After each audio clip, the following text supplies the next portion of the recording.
Great friend and a supporter of all good things economic development, Peter Stanton, who's the publisher of the Worcester Business Journal. Welcome, Peter. Thank you, Tim. Nice to be here with you. So, Peter, a lot of stuff happening. New administration, discussions in Washington impacting all different levels of government and businesses.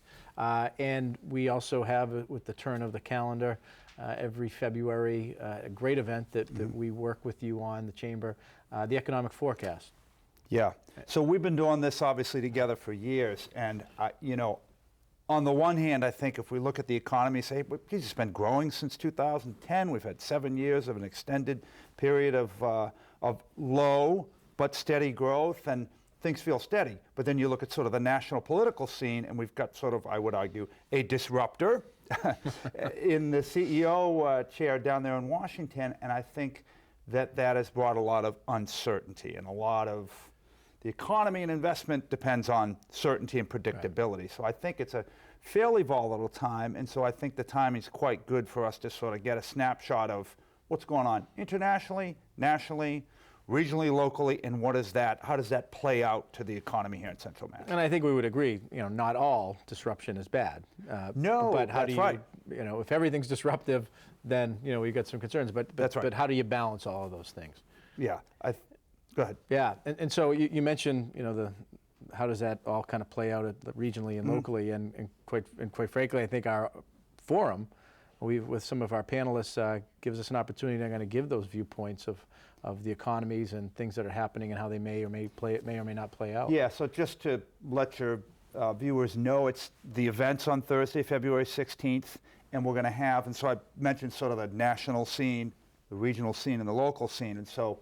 Our keynote economist is a woman, Karen Kimbrough, who's with Bank of America's investment division, U.S. Trust. She's a terrific presenter. A couple years, I think she was. We had her last year. It was last year. She was great. She's on a lot of the national cable shows and television shows, and she's going to give us kind of an overview of, what do the tea leaves look like, sort of in terms of the last year and going forward, what's happening with interest rates, and sort of what are some of the macro implications of a new trade policy, what's GDP growth going to look like. Everyone's guessing when it comes to the stock market, but obviously we just hit that $20,000 figure. How do all those variables come together nationally? Locally, we've got sort of two CEOs of large employers here. One of them, Dr. Michael Collins of UMass Medical School, which is a juggernaut here with about 4,000 people.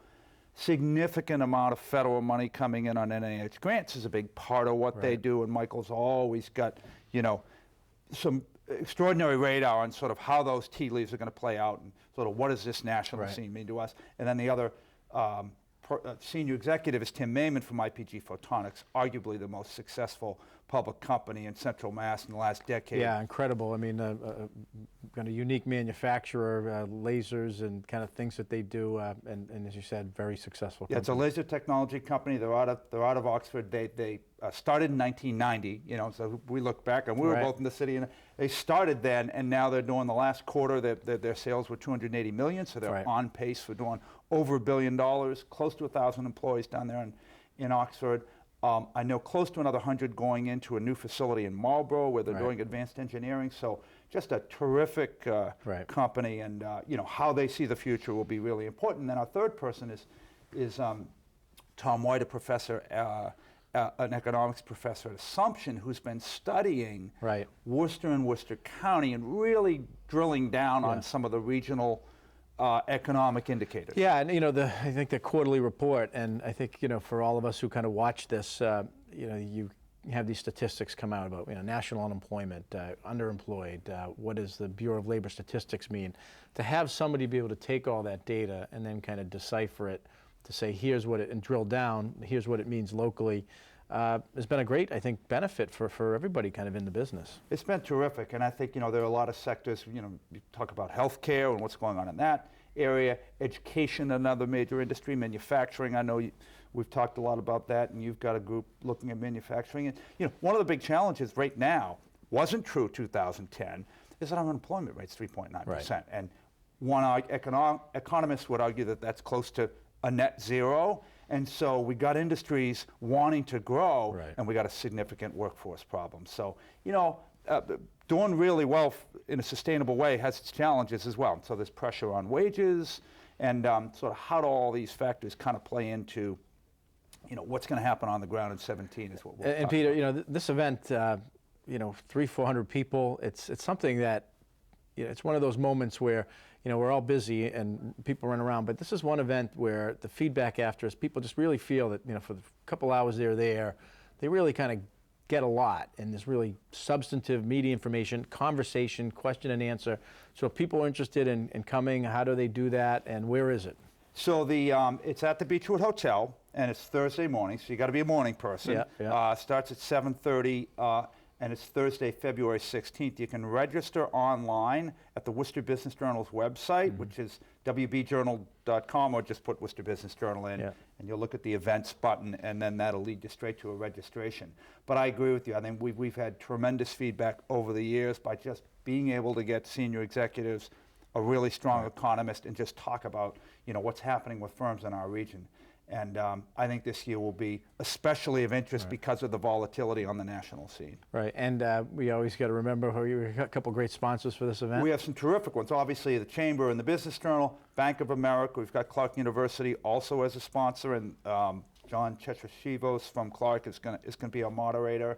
And then Bolus Lynch, as well as Spectrum Business and the regional airport, have all sort of contributed and said we want to be part of kind of presenting this kind of take for the community. So you're right, a lot of good partners, and that's how you know, big events happen. Right, right.